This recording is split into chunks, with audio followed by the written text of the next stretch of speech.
The average serial killer is responsible for 10 deaths. That's a huge body count. And how many did you kill in Los Angeles? Los Angeles, approximately 20. In September of 1982, Samuel Little not guilty. This verdict, as history would soon reveal, proved to be a grave miscarriage of justice, a monumental error with devastating consequences. Little's acquittal paved the way for him to become the most prolific and deadly serial killer in the annals of United States history, leaving a trail of unimaginable carnage. Now, let's delve into the chilling stories of some of history's most infamous serial killers, whose names evoke fear and terror to this day. We will explore their heinous crimes and the investigations that ultimately brought them to justice. A judge in Miami today followed the jury's recommendation and sentenced Theodore Bundy to die in the electric chair for the murder of 2 co-eds. In a chilling precursor to the horrors that would follow, January 1974 witnessed Ted Bundy's brutal assault on Karen Sparks, marking the commencement of his descent into depravity, a dark journey that would ultimately lead him down the path of a serial killer. Born on November 24, 1946, in Burlington, Vermont, Theodore Robert Bundy would become one of history's most infamous serial killers, leaving a trail of terror and devastation in his wake. Theodore Robert Bundy, whose name would become synonymous with evil, entered the world in Burlington, Vermont, on November 24, 1946, destined to become a notorious figure in criminal history. Bundy's formative years were spent under the care of his maternal grandparents, shaping the man he would become. Throughout his childhood, he harbored the misconception that his mother, Louise Cowell, was, in fact, his older sister, a belief that would later be revealed as false. However, a significant shift occurred in 1951 when his mother, or as he perceived her, his sister, relocated with him to Tacoma, Washington, where she subsequently entered into marriage with Johnny Bundy, forever altering the course of young Ted's life. Following his mother's marriage, Ted adopted his stepfather's surname, Bundy, a name that would later become associated with infamy. Bundy possessed a remarkable intellect and an undeniable charisma that captivated those around him. He was often described as intelligent and charming, but beneath the surface, he grappled with profound feelings of isolation and loneliness. Furthermore, he exhibited a pattern of disturbing behaviors that hinted at a deeper darkness within. Despite these troubling signs, there was nothing to overtly suggest the horrific acts of violence that would eventually define his legacy. Bundy pursued higher education, initially attending the University of Puget Sound before transferring to the prestigious University of Washington, where he delved into the complexities of the human mind by majoring in psychology. At the University of Washington, he chose to focus his studies on the intricacies of human behavior by majoring in psychology. Leveraging his charm and intelligence, Bundy successfully maintained a facade of normalcy, concealing his true nature from the world. However, beneath the veneer of respectability, his darker impulses were steadily intensifying, laying the groundwork for the atrocities to come. On January 4, 1974, Bundy's propensity for violence escalated dramatically, marking a chilling turning point in his life. The first documented instance of his brutal attacks took place when he viciously assaulted Karen Sparks in the city of Seattle, Washington. This savage attack left Sparks with permanent, debilitating injuries that would impact her for the rest of her life. Tragically, this marked the commencement of a horrifying series of abductions and homicides, spanning a wide geographical area across multiple states, including Washington, Oregon, Utah, and Colorado. Bundy frequently employed deceptive tactics to lure his victims, often feigning injury or impersonating a figure of authority, to exploit their trust and vulnerability. He would present himself as someone in need of help or as a law enforcement officer. He skillfully manipulated his superficial charm and charisma to gain the confidence of unsuspecting women. Once he had secured control over them, he subjected them to brutal assaults and ultimately took their lives. In a further display of depravity, Bundy sometimes engaged in the horrific act of desecrating the remains of his victims after their deaths. For a significant period, his heinous crimes remained largely undetected by law enforcement, due in part to his calculated efforts to maintain a calm and unassuming public persona, masking his true nature. However, the tide began to turn in August of 1975, when Bundy was apprehended in Utah on a seemingly minor charge of failing to comply with a police officer's signal to stop his vehicle. Upon searching Bundy's vehicle, law enforcement officials discovered a disturbing collection of items, including handcuffs, a crowbar, and other tools that strongly suggested his involvement in criminal activity. This arrest proved to be a pivotal moment, marking the beginning of Bundy's eventual downfall and exposure as a serial killer. Despite being taken into custody, Bundy demonstrated a remarkable ability to evade capture, managing to escape from confinement on 2 separate occasions. His second escape, which occurred on December 30, 1977, allowed him to temporarily regain his freedom and continue his reign of terror. This allowed him to escape and make his way to Florida, where he would tragically perpetrate his final acts of homicide. On January 15, 1978, Bundy forcibly entered the Chi Omega sorority house, located on the campus of Florida State University. In a shocking act of violence, he savagely assaulted 4 women, resulting in the tragic deaths of 2, at approximately 2:45 a.m. in the early morning hours. Ted Bundy gained access to the residence through a rear door, exploiting a malfunctioning locking mechanism to bypass security. His initial victim was Margaret Elizabeth Bowman, whom he struck with a piece of oak firewood as she lay sleeping, rendering her blind, and then proceeded to strangle her with a nylon stocking. He then strangled her to death using a nylon stocking.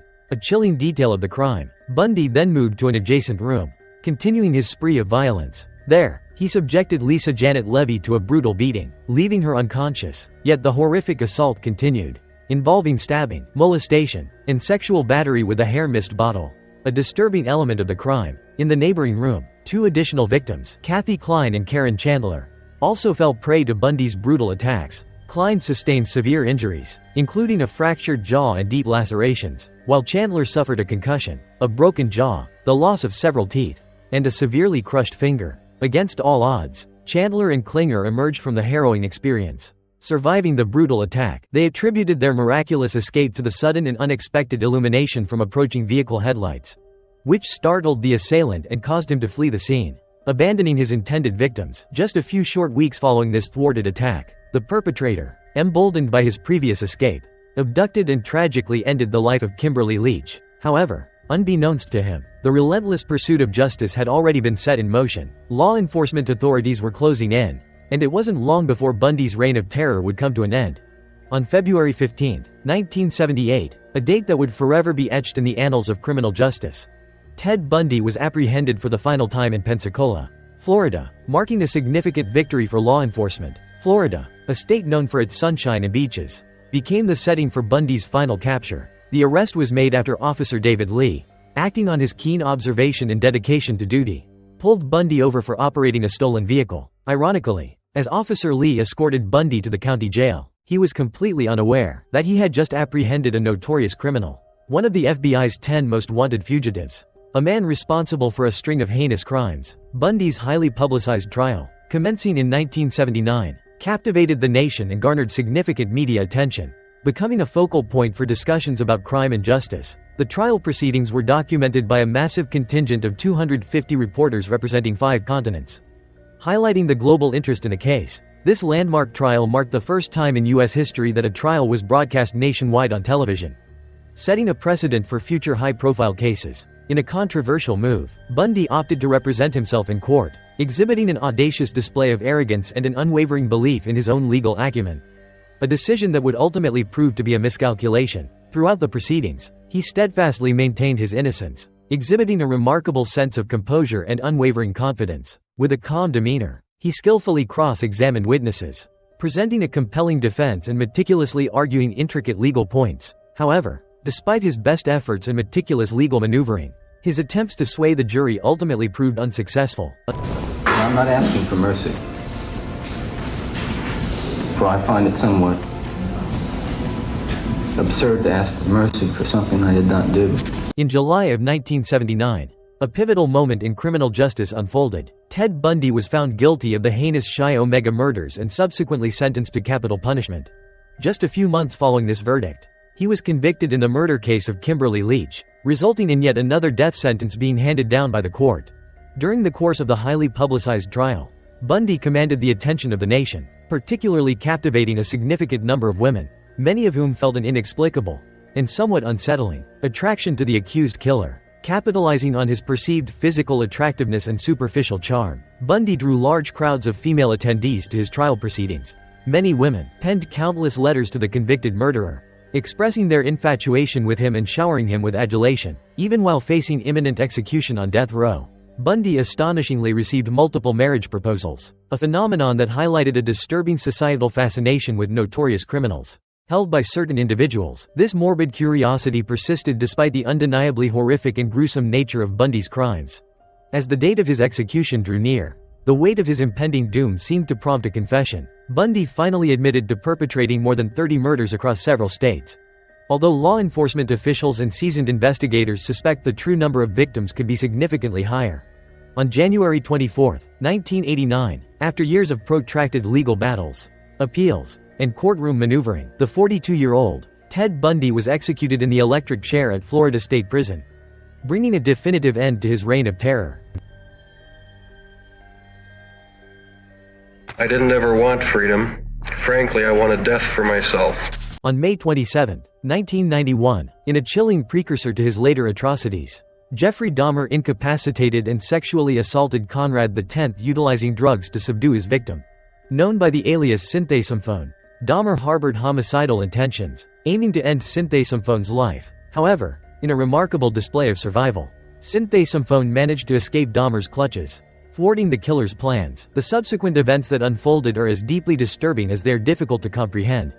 Leaving a lasting mark on the case, Jeffrey Dahmer, now infamous in American history, was a serial killer whose gruesome acts shocked the nation. Born in Milwaukee, Wisconsin, on May 21, 1960, Dahmer's early life provided a glimpse into the darkness that would eventually consume him. From a young age, Dahmer exhibited deeply unsettling behaviors, raising red flags among those who knew him. A disturbing fascination with deceased animals characterized Dahmer's childhood. He would often obtain animal carcasses. Dahmer not only collected dead animals but also engaged in the disturbing practice of dissecting and preserving their remains. This macabre interest foreshadowed the horrifying path Dahmer would eventually take, laying the foundation for a life marked by violence and depravity. He would later gain notoriety as the Milwaukee Cannibal, earning the chilling moniker of the Milwaukee Monster. Despite exhibiting these early warning signs of a deeply disturbed individual, Dahmer's childhood presented a veneer of normalcy to those who observed him from the outside. Masking the darkness within, his parents, Lionel and Joyce Dahmer, endured a tumultuous and strained marital relationship, characterized by frequent conflict. Their marriage ultimately culminated in divorce when Jeffrey Dahmer reached the age of 18.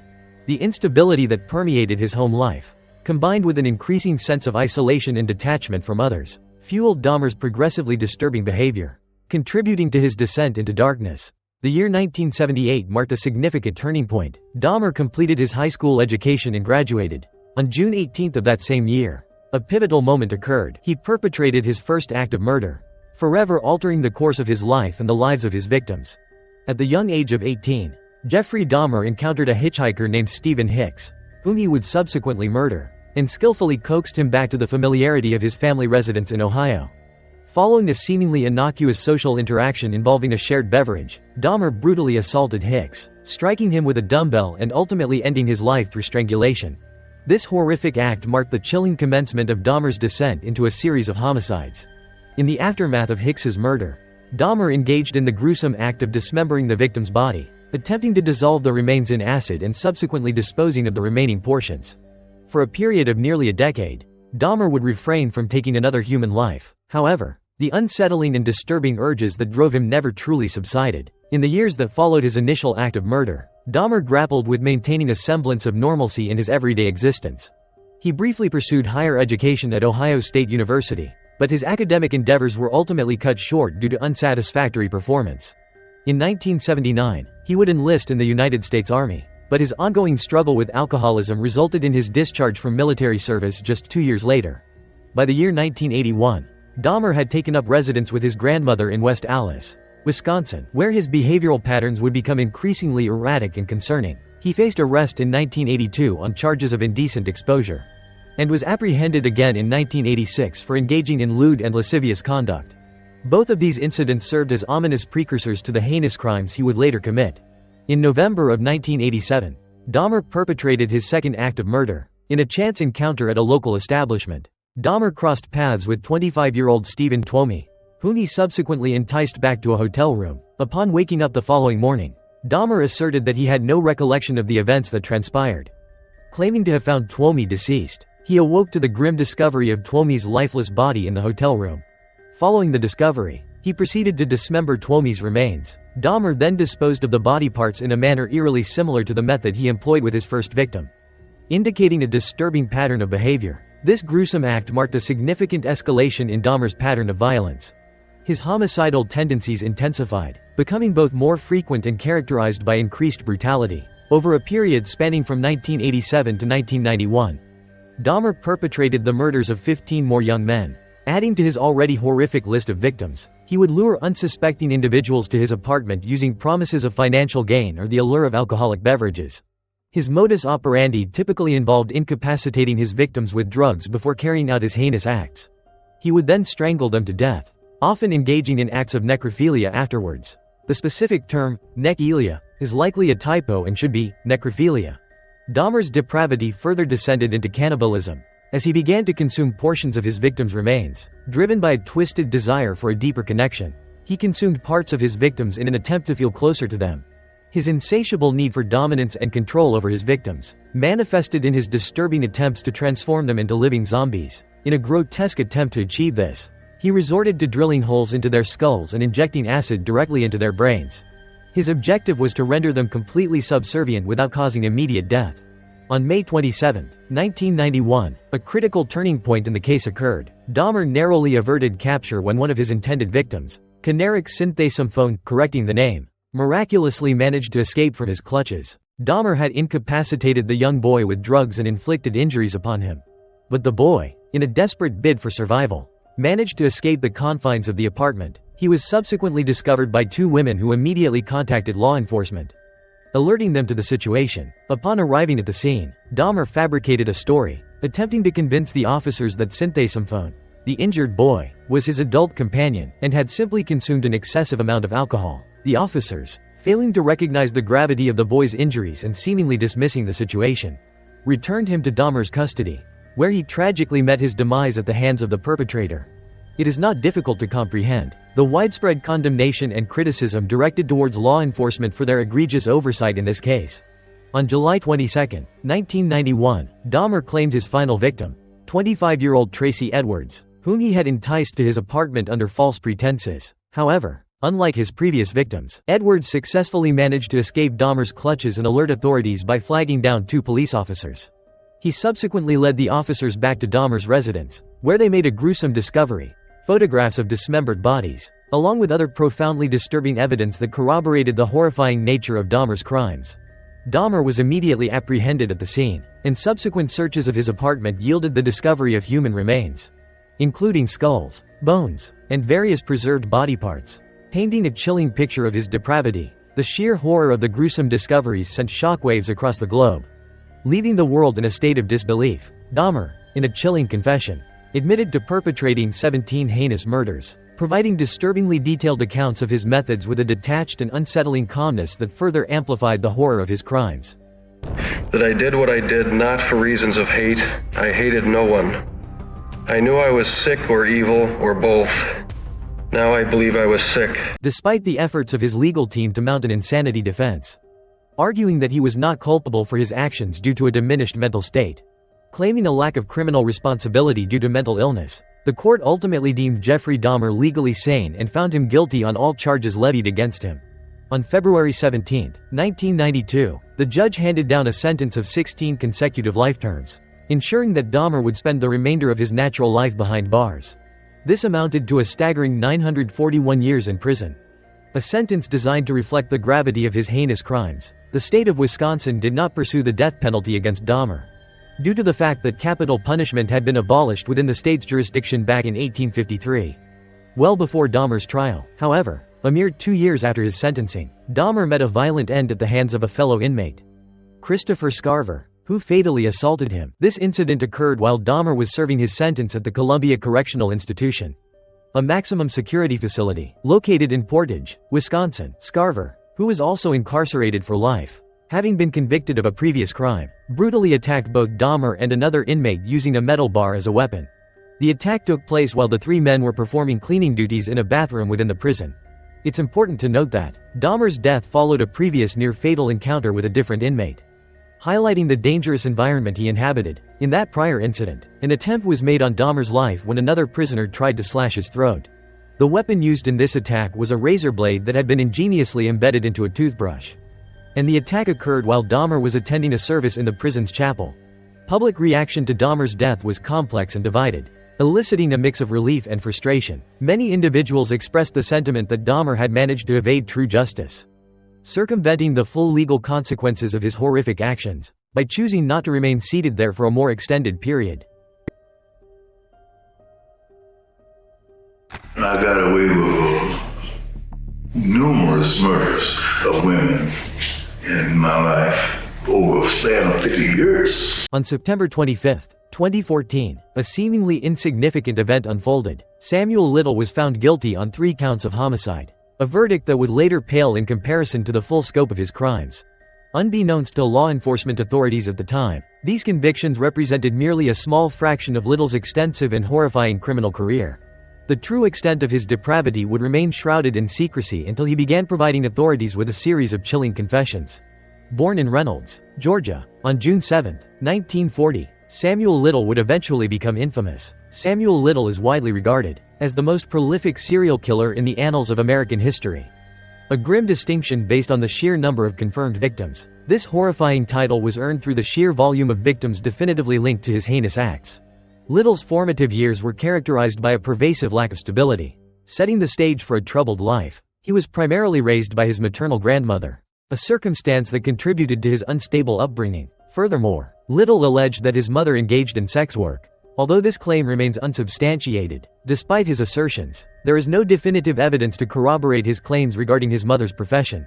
Throughout his childhood, he experienced frequent relocations, further disrupting his life. This constant upheaval resulted in a significant lack of structure and stability in his developmental years. Compounding his challenges was the absence of a positive male role model in his life. From a young age, Little engaged in petty criminal activities, a pattern that would escalate over time. By the time he reached adolescence, he had already encountered numerous run-ins with law enforcement officials. These early experiences laid the groundwork for a life tragically defined by a relentless cycle of violence and criminal behavior. In 1956, Little made the decision to abandon his high school education and embarked on a period of transient living, traversing the nation. His initial encounter with law enforcement occurred at the age of 16, resulting in an arrest for breaking and entering. This incident marked the commencement of a protracted history of legal entanglements. Over the ensuing decades, he would accumulate dozens of arrests, demonstrating a persistent pattern of criminal behavior. His offenses spanned a wide spectrum of illegal activities, encompassing theft, assault, and various other infractions. Despite this extensive record of arrests, Little frequently managed to evade significant repercussions for his actions. He characteristically received relatively lenient sentences, serving minimal time in confinement. Following these brief periods of incarceration, he would be released back into the community. The precise commencement date of his murderous rampage remains shrouded in uncertainty. However, investigative analysis suggests that it likely originated in the early 1970s. Little predominantly preyed upon vulnerable women, specifically targeting those on the margins of society. Many of his victims were individuals facing significant societal challenges and marginalization. This included, but was not limited to, sex workers, individuals struggling with substance addiction, and members of the homeless population. This pattern of targeting marginalized individuals contributed to his ability to evade detection for an extended period. The lack of public and law enforcement attention directed towards these vulnerable populations allowed his crimes to go largely unnoticed and unaddressed. Yeah. I'll go back to the same city sometime and pluck me another grape. How many grapes y'all got on to find him? Sure. That one, right? There's a good one, yeah. Yeah, that's a good one. His modus operandi involved enticing women into his vehicle, transporting them to secluded and isolated locations, and subsequently assaulting them. Unlike many perpetrators of serial homicide, he committed his murders using only his bare hands, a method that left minimal forensic traces at the crime scenes, making investigation challenging. In a significant development, authorities in Pascagoula, Mississippi apprehended Little in September 1982, in connection with the death of 22-year-old Melinda Rose Lepre, whose disappearance had been reported earlier that year. Lepre had vanished without a trace, prompting a widespread search effort before her tragic demise. Intriguingly, amidst the ongoing investigation into Lepre's murder, Little was extradited to the state of Florida to face charges. In the case of 26-year-old Patricia Ann Mount, whose lifeless remains were discovered around the same time period as Lepre's. Despite a compelling case against Little, which included eyewitness testimony and physical evidence linking him to the crimes, the jury failed to reach a guilty verdict. Prosecutors ultimately dropped the charges, inadvertently enabling Little to resume his murderous rampage. This failure to secure a conviction proved to be a grave and devastating oversight by law enforcement, as Little would tragically claim the lives of more women across the nation. For the next several decades, a period marked by fear and uncertainty. Little roamed freely throughout the United States. Samuel Little was perpetrating homicides across a wide swath of the United States, including the states of Florida, California, and Louisiana, as well as Texas and Ohio. Despite having a history of arrests for various offenses, including charges related to kidnapping and aggravated assault, he consistently managed to evade any significant incarceration. Little's unassuming lifestyle and the specific demographics of his victims created significant challenges for law enforcement agencies attempting to connect him to these numerous murders, or even to establish that these seemingly isolated incidents were, in fact, the work of a single perpetrator. Little's distinct method of operation, which typically involved the strangulation of his victims, often leaving minimal evidence of a struggle at the crime scene, frequently resulted in medical examiners incorrectly attributing the cause of death to events such as drug overdoses or deaths due to natural causes. A critical turning point occurred on September 5, 2012, when Little was finally apprehended in the state of Kentucky on charges related to narcotics possession. This seemingly minor arrest would ultimately prove to be the catalyst that led to the unraveling of his extensive criminal history. While he was in police custody, investigators were able to link Little to 3 cold case homicides in Los Angeles dating back to the 1980s. Utilizing forensic DNA evidence, authorities definitively connected him to the victims, identified as Carol Alford, Audrey Nelson, and Guadalupe Apodaca. All 3 women had been tragically strangled in a manner that was strikingly consistent with Little's established pattern of violence. On January 7, 2013, a significant development unfolded in the case. Samuel Little was extradited from the state of Kentucky to California to face charges and stand trial for the aforementioned homicides. Throughout the course of the trial, Little vehemently maintained his innocence and denied any involvement whatsoever in the crimes. However, the prosecution presented a compelling case, and the evidence against him proved to be insurmountable. On September 25, 2014, after careful deliberation, the jury reached a verdict, finding Samuel Little guilty of 3 counts of first-degree murder. As a consequence of his conviction, he received a sentence of 4 consecutive life terms in prison, ensuring a lengthy period of incarceration. The severity of his crimes was further underscored by the stipulation that he would serve his sentence without the possibility of parole. While Little's conviction served as a pivotal moment in the pursuit of justice, the full extent of his depraved actions remained shrouded in mystery. Unbeknownst to authorities at the time, in November of 2018, a startling began to confess to a series of additional murders, shocking investigators with the sheer volume of his criminal activity. Over the course of numerous in-depth interviews conducted by Texas Ranger James Holland, a seasoned investigator with a reputation for extracting confessions, Little provided chillingly detailed accounts of his decades-long killing spree, painting a gruesome picture of his crimes. In a stunning admission, he confessed to the murders of a staggering 93 women across the country, spanning a period from 1970 to 2005. A revelation that sent shockwaves through law enforcement agencies nationwide, demonstrating a remarkable recollection of his heinous acts. Little offered remarkably precise descriptions of his victims, aiding in their identification. He also recounted the specific circumstances surrounding their deaths, providing crucial details for investigators seeking to corroborate his claim. This staggering figure represents a grim milestone in American criminal justice. It marks the highest number of verified victims definitively linked to a single serial offender in the entire history of the United States, underscoring the profound impact of Little's crimes. On November 9, 2018, the most prolific serial murderer in U.S. history, a chilling distinction solidifying his place in the annals of American crime. This official designation placed Little ahead of even the most infamous figures in serial homicide, including individuals like Ted Bundy and John Wayne Gacy, whose names have become synonymous with evil. What makes Little's case particularly disturbing and shocking to the public consciousness is the extended period during which he successfully evaded apprehension and prosecution by law enforcement. His victims were predominantly marginalized women, often from communities facing systemic disadvantages and societal neglect, making them particularly vulnerable. Tragically, the disappearances of these women were frequently overlooked by authorities, falling through the cracks of the justice system. Their cases remained unsolved, often lacking the thorough investigations necessary to bring their perpetrator to justice. Little himself confessed to intentionally selecting victims he believed society would not miss, a chilling testament to his predatory nature and calculated cruelty. He preyed upon those he deemed invisible, even in the face of overwhelming Good knowing which ones. Still, I'm not going to go over there in the white neighborhood and pick out a little young teenage girl or like the just do. His bone-chilling absence of remorse, a complete lack of empathy for his victims, coupled with a number of serious medical ailments, including diabetes, significant cardiac issues, along with a host of other health complications that plagued him in his later years. With his passing, an era of unparalleled terror finally drew to a close, however.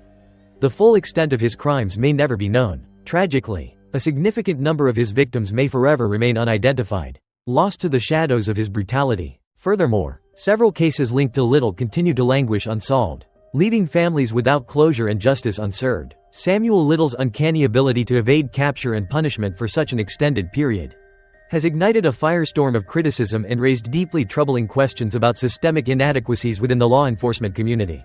This case also casts a harsh light on the historical mistreatment and neglect experienced by marginalized and vulnerable communities, often overlooked by those sworn to protect them.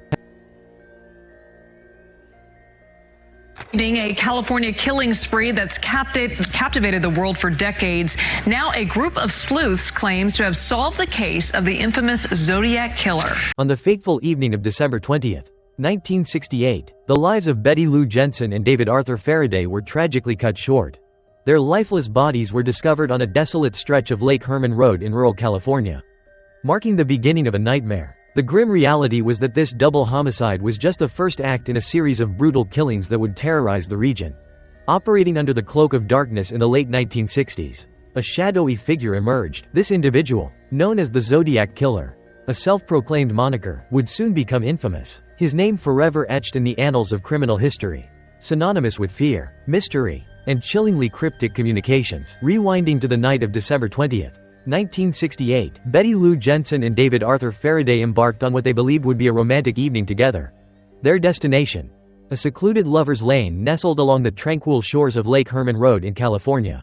At approximately 11:05 p.m., their idyllic date took a sinister turn. An unidentified assailant, shrouded in darkness, stealthily approached the unsuspecting couple's parked vehicle. As the mysterious figure drew closer to their car, the air grew thick with tension. Suddenly, a volley of gunshots shattered the night stillness, aimed directly at the terrified couple inside. Bullets ripped through the vehicle, striking various parts of the car's exterior. Miraculously, in the initial barrage of gunfire, both Jensen and Faraday escaped physical injury. In a desperate attempt to flee the terrifying scene, they scrambled towards the passenger side door. However, their escape attempt was thwarted, and the situation escalated dramatically. As Faraday bravely shielded Jensen, attempting to exit the car behind her, the assailant delivered a fatal shot, striking Faraday in the head with a .22 caliber rifle.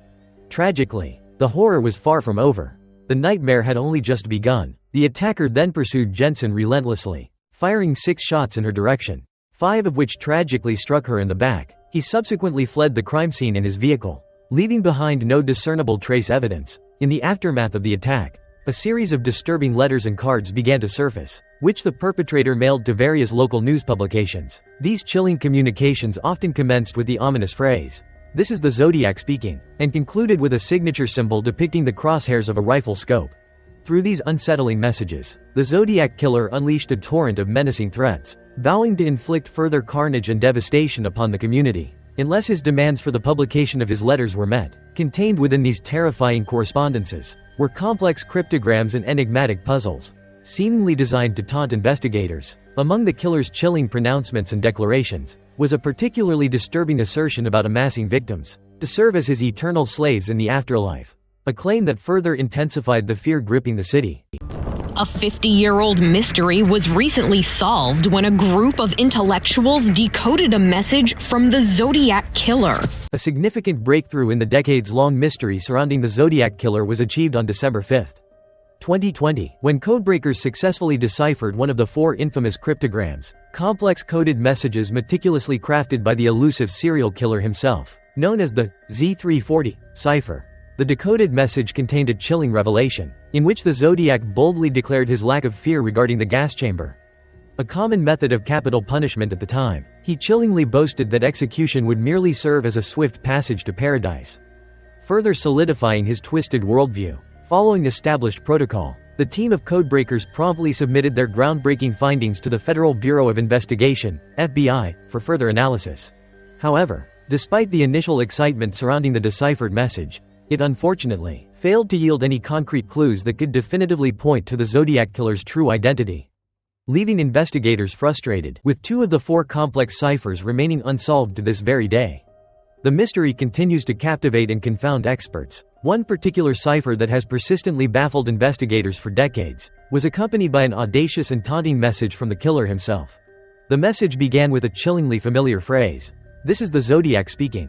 Instantly gripping the attention of law enforcement, he then brazenly challenged authorities, asking, "By the way, have you cracked that last cipher I sent you?" Following this taunt, the message continued with the cryptic claim, "My name is," followed by a perplexing sequence of 13 enigmatic symbols. These symbols, meticulously encoded and believed by many to represent the killer's elusive true identity, remain undeciphered, fueling ongoing speculation. After a prolonged period of silence spanning nearly 3 years, the Zodiac Killer resurfaced on January 29, 1974, with one final chilling communication. In this final letter, he ominously claimed responsibility for a staggering 37 murders, sending shockwaves through law enforcement and the public alike, while the officially confirmed victim count stands at a horrifying 37. There persists widespread speculation and debate suggesting a potentially wider scope of his deadly operations, leaving room for the possibility of even more victims. The Zodiac Killer, as per official records, is directly linked to 5 homicides in the San Francisco Bay Area, in addition to 2 near-fatal attacks.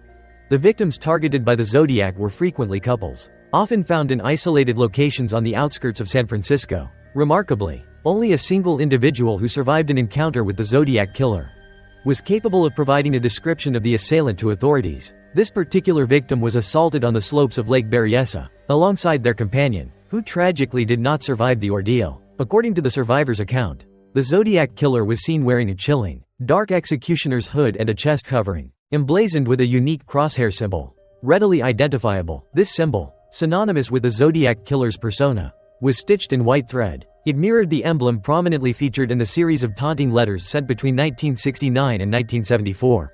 In October of 2021, a significant development emerged in the long-dormant Zodiac case, when a dedicated team of cold case investigators believed they had uncovered a crucial piece of evidence.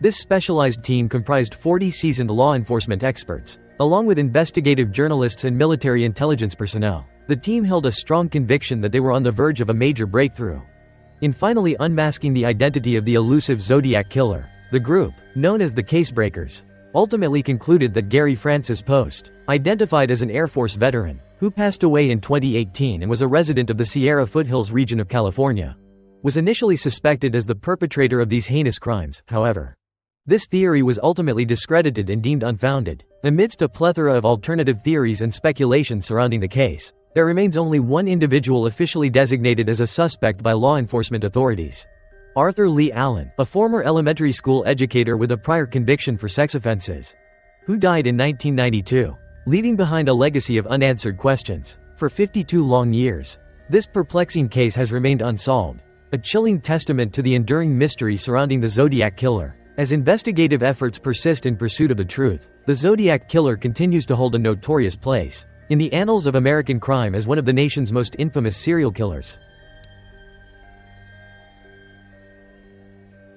Would you enjoy it while you were doing it? That's the worst part of it. I mean, they didn't plan. I knew better, like, restless. On November 15, 1957, the quiet town of Plainfield, Illinois, was shaken by the unsettling disappearance of Bernice Warden from her local hardware store. This vanishing act, as investigators would soon uncover, was merely one piece of a much larger and more disturbing puzzle that would grip the nation. The case of Bernice Warden was just the tip of the iceberg in a series of mysterious disappearances plaguing the region.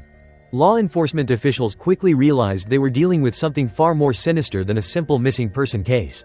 Born on August 27, 1906, in La Crosse County, Wisconsin, Edward Theodore Gain entered the world with a seemingly unremarkable beginning. However, his life would eventually take a dark and horrifying turn. Edward Theodore Gain, a name that would become synonymous with horror, lived a life that gradually descended into a series of grotesque and unspeakable acts, leaving an indelible mark on American criminal history. To truly comprehend the depths of depravity that resided within the mind of Edward Theodore Gain, we must delve into the formative experiences of his childhood and explore the psychological landscape that shaped his disturbing worldview. Our journey into the dark heart of this infamous figure begins with an examination of his early years, a period marked by significant hardship and profound familial dysfunction. Gain's childhood was characterized by a pervasive atmosphere of hardship and a deeply dysfunctional family environment. leaving an indelible scar on his psyche. He endured the debilitating effects of growing up with an alcoholic father, who ultimately succumbed to his addiction in 1940, further compounding the young Gaines' already troubled upbringing. Adding to the toxic environment, his mother subjected him to constant verbal abuse, creating a deeply damaging psychological impact. Despite the chaotic and emotionally damaging dynamics that permeated his family life, young Edward developed a profoundly disturbing and unsettling idolization of his mother, Augusta. This unhealthy fascination, bordering on obsession, would ultimately have devastating and far-reaching consequences on his life and the lives of others. Tragedy struck again on May 16, 1944, when his older brother, Henry Gaine, perished under mysterious circumstances during a raging inferno that consumed the property and surrounding landscape. While the official cause of Henry's death was ruled accidental, questions lingered, casting a shadow of suspicion over the incident. There was widespread speculation circulating that Henry might have been the unfortunate first victim claimed by Ed's murderous tendencies. This theory gained traction due to Henry's consistent defiance of his mother, a trait that Ed notably lacked, especially in light of subsequent events. It's worth noting that, in the aftermath of his mother's passing just 1 year later, Gaine retreated into isolation. The date was etched in history, November 15, 1957, when Edward Theodore Gaine first found himself under the intense scrutiny of law enforcement officials. This investigation stemmed from the perplexing and unsettling disappearance of Bernice Worden, the respected proprietor of a local hardware establishment. Suspicion inevitably gravitated towards Gaine, after authorities uncovered evidence suggesting he had been in Worden's company mere moments before she vanished without leaving so much as a single trace behind. Driven by a mounting sense of urgency, law enforcement officials, fueled by their escalating concerns and the weight of the evidence, descended upon Keene's farm to conduct a comprehensive and meticulous search of the premises. Little did these officers know, they were unknowingly stepping into what could only be described as a scene ripped straight from the pages of a terrifying horror film. Hidden within the boundaries of Ed Keene's property lay the grim discovery: the lifeless remains of Bernice Worden, her body suspended by her ankles from the rafters, a chilling testament to the brutality of her demise after suffering a fatal gunshot wound. Adding to the already macabre scene, investigators discovered a disturbing collection of dismembered body parts scattered throughout the residence. Among the remains identified were those of Mary Hogan, a local tavern owner, who had mysteriously disappeared without a trace 3 years prior, leaving the community baffled. Her remains were just one piece of a larger, horrifying puzzle, as authorities unearthed a plethora of other gruesome findings within the property. On November 16, 1957, law enforcement officials took Ed Gaine into custody, and shortly thereafter, he provided a chilling confession to authorities. Admitting his heinous acts, Gaine confessed that he had procured the vast majority of the human remains and the materials for his disturbing skin-crafted paraphernalia from 3 local cemeteries in a shocking violation of the sanctity of the dead. He further elaborated that he had selectively exhumed only the corpses that he believed bore a striking physical resemblance to his deceased mother. Revealing a deeply disturbing psychological motivation, Gaine also confessed to the brutal murders of the 2 women whose bodies were discovered inside his residence. Adding another layer of horror to the already grim narrative, he claimed that both victims possessed an uncanny likeness to his mother, further highlighting the disturbing fixation that drove his actions. However, when formally presented with the charges against him, Gaine entered a plea of not guilty by reason of insanity, a legal maneuver often employed in cases involving severe mental illness. Following his arrest, just a few days later, Gaine underwent a comprehensive psychological evaluation conducted by mental health professionals. The assessment subsequently determined that Ed Gaine was mentally incompetent to stand trial, meaning he lacked the capacity to understand the charges against him and participate in his own defense. This determination came after he received a diagnosis of schizophrenia, a severe mental disorder characterized by distorted thinking, hallucinations, and delusions. Despite the initial finding of incompetence, on November 7, 1968, after years of treatment and further evaluation, Gaine was declared fit to stand trial, raising complex legal and ethical questions. In the final analysis, the jury found Gaine culpable only in the case of Bernice Worden's homicide, a singular conviction, despite a litany of accusations and suspected offenses attributed to him. The court's decision in this case was further complicated by the subsequent disclosure of Gaine's profoundly unstable psychological condition at the time the crime was perpetrated. Furthermore, he was never brought to justice for the alleged killing of Mary Hogan. As a direct consequence of these events, Gaine was remanded to the custody of a psychiatric institution, a facility that would ultimately serve as his final residence, until his eventual demise on July 26, 1984, at the age of 77. Notably, the remains of as many as 40 individuals were unearthed at his property. prior to its destruction in a suspicious inferno that consumed the dwelling in 1958. Leaving behind unanswered questions, the full scope and magnitude of Keene's alleged criminal activities may forever remain shrouded in mystery. And when authorities interrogated him regarding the motivations underlying his purportedly horrific deeds, his only response was a chilling declaration of his desire to construct a female bodysuit, a garment that would enable him to impersonate his deceased mother, and, in a disturbing twist, literally inhabit her skin. The man who committed what may be the crime of the century. His name is John Wayne Gacy. On May 10, 1968, John Wayne Gacy received a 10-year prison sentence after being convicted of the crime of sodomy. However, in a move that would have devastating consequences, he was granted an early release after serving only 18 months. Unbeknownst to law enforcement authorities at the time, they had unknowingly unleashed a notorious serial killer back into society. This fateful decision tragically paved the way for a series of future crimes committed by Gacy. Beginning in 1972, John Wayne Gacy's reign of terror began to unfold, leaving a trail of unimaginable horror in its wake. His gruesome spree was characterized by the brutal torture and subsequent murder of 33 young men and boys. A chilling testament to his depravity, his infamous moniker, the Killer Clown, became a chilling embodiment of the horrifying reality of his heinous crimes and the duality of his persona. What truly distinguished Gacy from other criminals was the disturbing revelation of his profoundly depraved mindset, offering a glimpse into the abyss of his psyche. Even during the course of his legal proceedings, Gacy readily confessed to his attorneys, exhibiting a complete lack of remorse, admitting that he dehumanized his victims, perceiving them as mere objects rather than human beings. Gacy's seemingly ordinary childhood and outwardly normal life provide a perplexing and unsettling contrast to the monstrous acts he would later commit. Despite experiencing a turbulent and troubled relationship with his father, a man described as both excessively strict and physically abusive, Gacy outwardly attempted to maintain a semblance of normalcy during his formative years. In a seemingly ordinary turn of events, Gacy entered into marriage in September of 1964, and embarked on what appeared to be a remarkably ordinary life as an adult.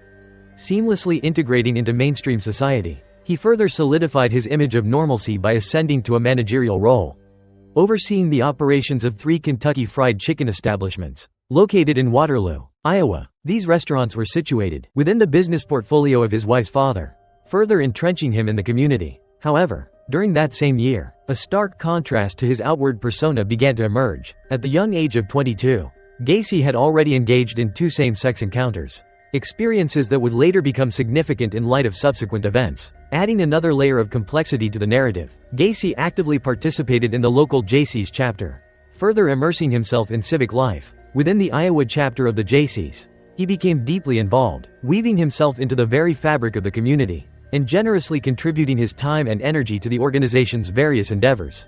The facade of Gacy's seemingly normal existence crumbled dramatically on May 10, 1968, when he was apprehended by law enforcement officials and subsequently faced a formal indictment on a charge of sodomy. The accusations against him involved the sexual assault of a local politician's son, an individual who also happened to be a fellow member of the Jaycees organization. This revelation sent shockwaves through the community, leaving those who knew him reeling in disbelief. The news was particularly devastating for his wife, who promptly initiated divorce proceedings in the aftermath of his 10-year prison sentence. She was granted full custody of their 2 children, severing Gacy's parental rights. After serving 18 months of his sentence, Gacy was granted parole in 1970, and subsequently returned to Chicago to reside with his mother under her supervision. Upon his release, he transitioned into the construction sector and eventually entered into a second marriage. It was during this specific period that Gacy began to truly embody the infamous moniker that would forever haunt his legacy, the Killer Clown. This chilling nickname originated from his disturbing and unsettling presence within the local community. A persona that instilled fear and unease, he fully embraced the alternate identity of Pogo the Clown, or sometimes Patches the Clown. Further solidifying his terrifying image, Gacy frequently donned the full clown regalia, complete with makeup and costume, often appearing at children's birthday parties and other gatherings. This unsettling practice effectively obscured the boundary between innocent, jovial entertainment and the profound, sinister darkness that lay hidden beneath the surface of his outwardly cheerful facade. The clowning was relaxation for me. I enjoyed entertaining kids. On December 11, 1978, the vanishing of Robert Peast, spelling corrected, from the public eye, became the crucial turning point, the pivotal moment that ultimately led to the exposure of John Wayne Gacy's horrifying and depraved criminal activities. as the last individual known to have been in contact with Peast before his disappearance. Gacy quickly became the primary suspect in the ensuing investigation, drawing the intense scrutiny of law enforcement. However, despite their suspicions, nothing could have adequately prepared the police force for the sheer horror of the discoveries they were about to make. A subsequent search warrant execution unveiled the gruesome truth. A chilling scene, concealed beneath the seemingly ordinary facade of Gacy's residence. Within the confines of the house, law enforcement unearthed the remains of 29 young men and boys. A staggering loss of life, interred in shallow graves beneath the very foundation of the dwelling, adding to the already overwhelming horror. 4 additional bodies were located in the vicinity of the nearby Des Plaines River. On December 21, 1978, Gacy, spelling corrected, was apprehended by authorities, and subsequently confessed to luring or coercing his victims into his home. Often employing deception and manipulation, he frequently employed the ruse of impersonating a law enforcement officer, exploiting the trust placed in authority figures, or enticing them with promises of employment opportunities, sometimes while in the guise of his alter ego, Pogo the Clown, name corrected. His sinister routine involved placing handcuffs on his unsuspecting victims, falsely claiming that the restraints were merely props for a magic trick demonstration. A cruel and deceptive tactic. These young men would then be subjected to horrific sexual assaults, enduring unimaginable trauma, and ultimately meeting a tragic end, often gagged with their own undergarments. A final act of dehumanization, until they tragically succumbed to asphyxiation, losing their lives in a horrific manner. As the legal proceedings unfolded in court, during his trial, Gacy sought to evade a conviction and potential punishment by entering a plea of not guilty, attributing his actions to insanity, a defense that the jury ultimately dismissed as unsubstantiated. People don't want to know the truth and the honesty of it. Fine, then go ahead and kill me. But vengeance is mine, saith the Lord, because you will have executed somebody that didn't commit the crime. Despite his assertions of having lost track of the precise number of individuals he had harmed, the court found John Wayne Gacy culpable of taking the lives of 33 victims. A chilling indictment of his crimes. These heinous acts were perpetrated over a span of 6 years, commencing in 1972 and concluding in 1978, ultimately resulting in a sentence of capital punishment for the perpetrator. On May 10, 1994, inside the walls of Stateville Correctional Center, John Wayne Gacy faced the ultimate penalty for his crimes. The execution was carried out via lethal injection, bringing a definitive end to the life of one of history's most notorious serial killers. Serial killer stalking young couples on Lover's Lane, but it isn't fiction, it's the real deal, a legendary predator that people in Texarkana have always known as the Phantom Killer. In the springtime of 1946, as the world emerged from the shadows of war, the normally tranquil twin cities of Texarkana, Texas, and Texarkana, Arkansas, found themselves divided not by a state line, but by a shared sense of dread. A wave of terror washed over the communities, leaving residents gripped by fear and uncertainty. A sinister figure, lurking in the shadows, soon became known as the Phantom Killer, earning a chilling reputation through whispered nicknames like the Phantom Slayer and the Moonlight Murderer. This enigmatic predator embarked on a series of brutal and shocking crimes, leaving a trail of devastation in his wake. The Phantom Killer's reign of terror commenced on February 22, 1946, marking a dark chapter in the Twin Cities' history. His modus operandi involved targeting young couples seeking a figure who terrorized the town. Panic gripped the town as the Phantom's reign of terror continued unabated. Fearful residents bolted their doors, seeking a semblance of security within their homes. Every shadow seemed to harbor danger, and watchful eyes scanned the surroundings, searching for any sign of the elusive killer. Despite these initial acts of bravery, the relentless spree of violence continued unabated. Meanwhile, with only the initial victims of the attacks, Jimmy Hollis and Mary Jean, surviving the assaults, and as the sole individuals capable of providing a description of the perpetrator, law enforcement officials found themselves with limited information to pursue. As a consistent element of his modus operandi, the Phantom Killer concealed his identity by wearing a mask, which witnesses described as resembling a burlap sack with crudely fashioned eye holes, leaving only the unsettling and haunting image of his eyes, visibly peering out from behind the coarse material. As the body count continued to rise, with each new victim, law enforcement agencies across jurisdictions found themselves struggling to connect the dots and assemble a coherent picture of the crimes. Despite conducting exhaustive investigations, pursuing numerous leads, and expending countless man-hours, the elusive Phantom Killer remained at large, successfully evading apprehension. In the wake of the attacks, a palpable sense of fear and despair gripped the community, with 8 confirmed attacks attributed to the Phantom. resulting in 5 fatalities. The only discernible pattern that investigators could establish was the timing and frequency with which the perpetrator carried out his heinous acts. The Phantom exhibited a chillingly methodical approach, maintaining calculated intervals of approximately 3 weeks between each terrifying incident. The murder weapon consistently employed in these attacks was determined to be a .32 caliber firearm. With one documented incident involving a .22 caliber firearm, the perpetrator frequently targeted young couples seeking privacy in isolated locations on the fringes of the city. In a desperate attempt to safeguard themselves against this escalating threat, the residents of Texarkana implemented drastic protective measures. Citywide curfews were enforced, and citizens took up arms, hoping to deter the elusive and menacing figure that terrorized their community. Law enforcement launched a massive investigation, apprehending and interrogating approximately 400 potential suspects. While some individuals were detained for extended periods, no charges were ultimately filed, and no one was ever convicted for the string of killings that began on May 3, 1946. The Phantom's reign of terror eventually subsided, and his final known act of violence claimed the life of Virgil Starks. To this day, the true identity of the Phantom Killer remains shrouded in mystery, leaving investigators and the public to speculate. However, theories emerged, pointing to a man named Earl McSpadden as a potential suspect, suggesting he was either the elusive Phantom Killer himself, who tragically ended his own life in 1946 by leaping in front of an oncoming train, or that McSpadden might have been the 6th victim in the Phantom's deadly spree.